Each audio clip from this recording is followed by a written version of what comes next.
In the poorest region of the second poorest country in the Western Hemisphere is the region of San Juan de Limay, Nicaragua.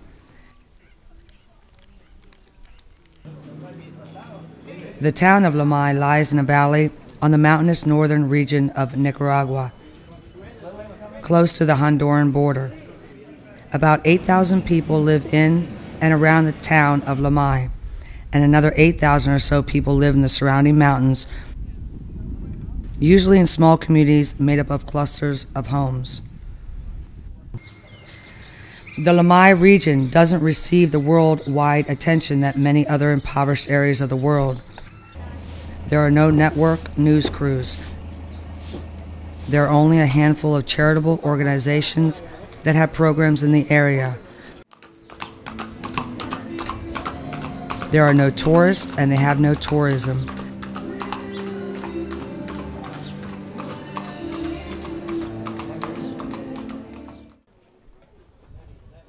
Limay is a neglected and largely forgotten corner of a desperately poor country.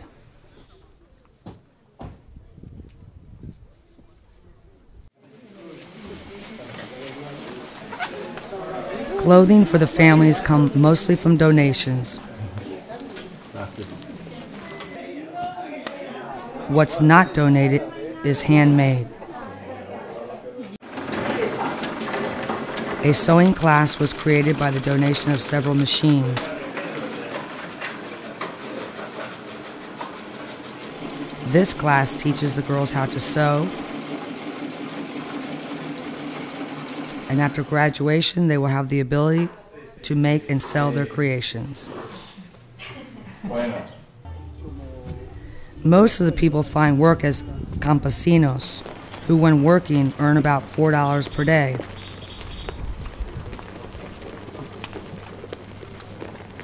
Some boys earn money by shining shoes. Teachers, nurses, and police officers earn $150 a month or less. Buying food and a few clothes and necessities eat up all their earnings. There is no money left for housing. The Limay region is known for its sculptures. These are made by local artists from locally quarried stone called marbellina, similar to what we know as soapstone. A dozen or so sculptors have studios in Limay. They are very talented, and this may be one of the better ways to try and earn a living.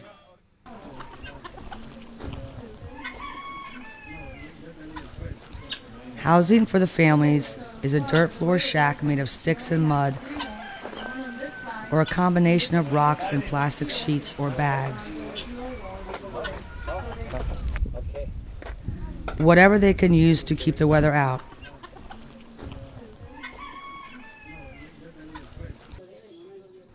Very few have electricity. Cooking is done on a brick oven in the corner, which sometimes can get a little smoky inside. Every morning, families go forage for firewood for the day's cooking.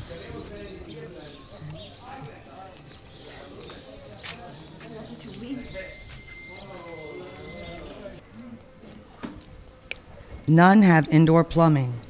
Those living in the town have water, usually a pipe coming out of the ground in the backyard, which is used as a place for bathing and washing dishes. There is no hot water.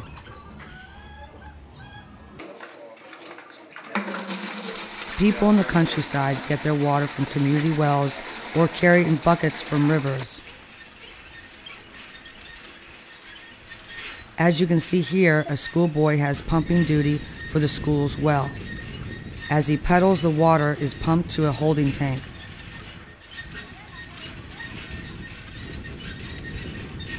One could wonder if he pedals by choice, or is this his detention? For most people in the region, travel is by foot.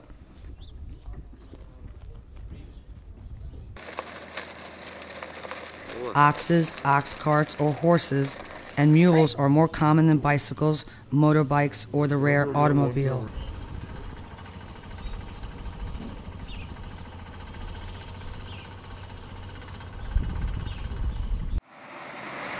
Twice a day, buses, old U.S. school buses, run between Limay and Esteli, a difficult 3 or more hour trip each way shared with chickens, produce, and the like.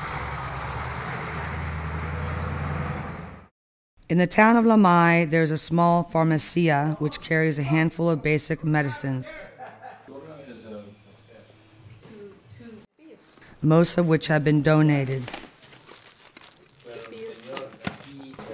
Gracias. This pharmacia is run by volunteers from the local church. The pastor of St. John, Vianney, Catholic Church in Prince Frederick, Maryland, Father Peter Daly, and several parishioners were led to this impoverished area by the Holy Spirit in 2007. Well, it began with one house. My sister had been to this town in Nicaragua, San Juan de Limay, and I asked her what she wanted for her 50th birthday, and she said, "I'd like for you to build a house in Nicaragua," and at the time it was about $1,800. So we built one house. We put the photo up on the bulletin board out here, and somebody coming out of Mass gave me a check and said for $18,000 and said, "Build 10 more." So we started this project of purchasing. All we do is purchase the materials.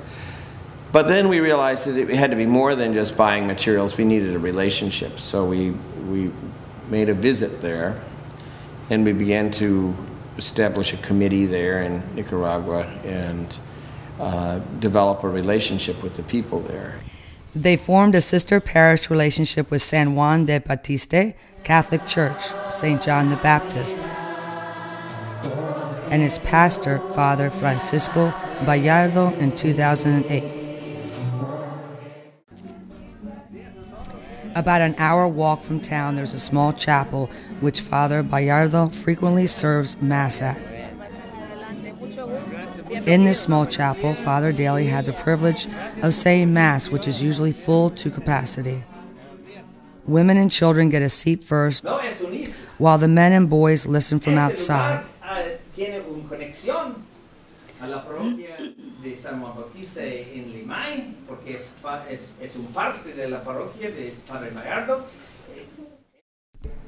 Father Bayardo and the local committee of leaders that he formed said basic, simple housing was the most critical need for their town and surrounding areas. Meeting that need for the basic housing thus became the focus of the St. John Vianney mission effort. A standard plan for simple but sound houses made of locally produced mud-baked bricks evolved. These bricks are made by hand and foot with a mixture of mud, manure, and water. Glad he showed us that. I have no idea. Once the mix is right, they are hand-formed using a template.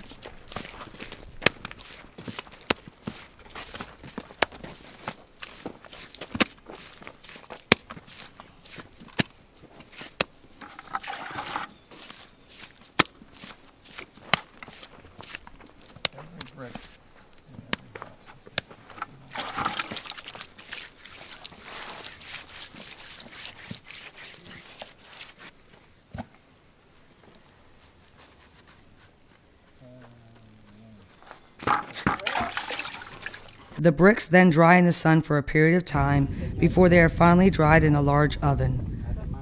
The housing project has created many jobs for this brick factory, which is another wonderful aspect of helping locals.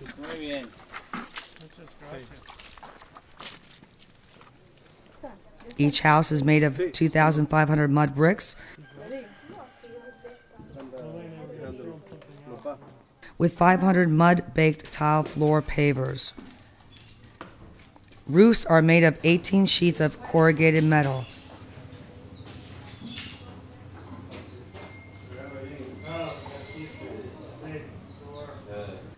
Additionally, for sanitary purposes, each house gets a new latrine. The cost of these simple houses with latrines is $2,500 each. Construction is usually done by a paid foreman and 2 workers with support from family members or friends and neighbors of the recipient family. Esta casa pero por la situación de que ya las paredes y eso se le está cayendo, entonces... The Committee of Leaders in Limay is responsible for the selection of housing recipients. Se le hizo aquí. Families selected for houses must meet one critical criterion. They must be among the poorest of the poor.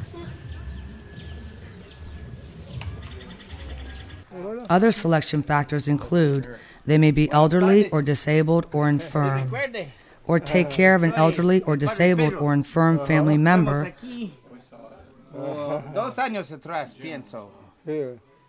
Y usted ya tiene la nueva casita. Ya está. or they may be a new family with one or more babies or young children. Political or religious affiliation is not a selection factor. Since 2008, the St. John Vianney housing program has funded the construction of over 100 houses. While the majority of the funding comes from St. John Vianney parishioners, word of the program has spread and contributions come in from all over the country. Donors like the fact that every single penny that they donate either for a house or toward a house is spent on housing. All administrative and other costs are absorbed by St. John Vianney committee members.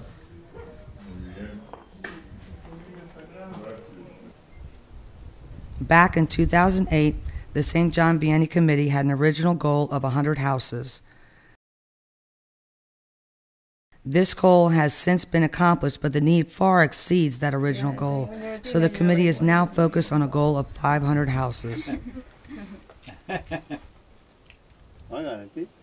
St. John Vianney committee members and house donors try to visit San Juan de Limay every 6 months.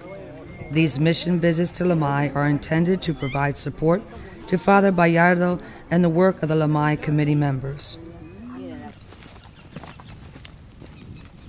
Mission members visit the families who received new homes in the previous 6 months. It's good that well, espero los niños saben esto a usted. Father Daly of St. John Vianney blesses each home during his visits. Hágase este hogar como un hogar sagrada, una casa sagrada, y dar tu gracia a la familia que vive aquí, y pedimos esta bendición en el nombre del Padre, del Hijo y del Espíritu Santo. The families are always excited and so very grateful for their new home, which is made of bricks and love to provide a home for many generations.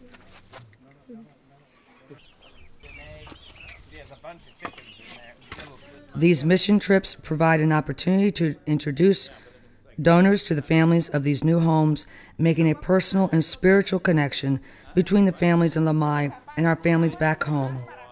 Thus, each mission traveler to Limay becomes a personal witness to God's love for the poor.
I think that God's grace keeps it going. I think the fact that people see it's something practical that really makes a difference, and it's doable. It's not such a huge amount of money that you can't raise it. So a club or some group can raise $2,500. Okay. And Noah, I know that I've heard you're very persuasive when you're fundraising. What would you say to other youth who you're trying to get involved, with this cause? What's kind of your call to action?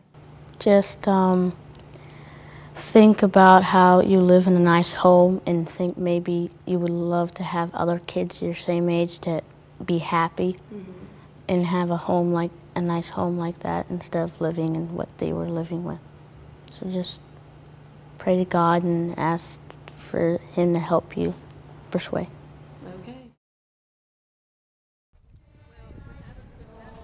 You too can make a dramatic, life-changing difference in people's lives in this impoverished region by making a donation of $2,500 for a house or a smaller amount which we put towards a house. Please see our website, www.providinghomes.org, and help spread God's love.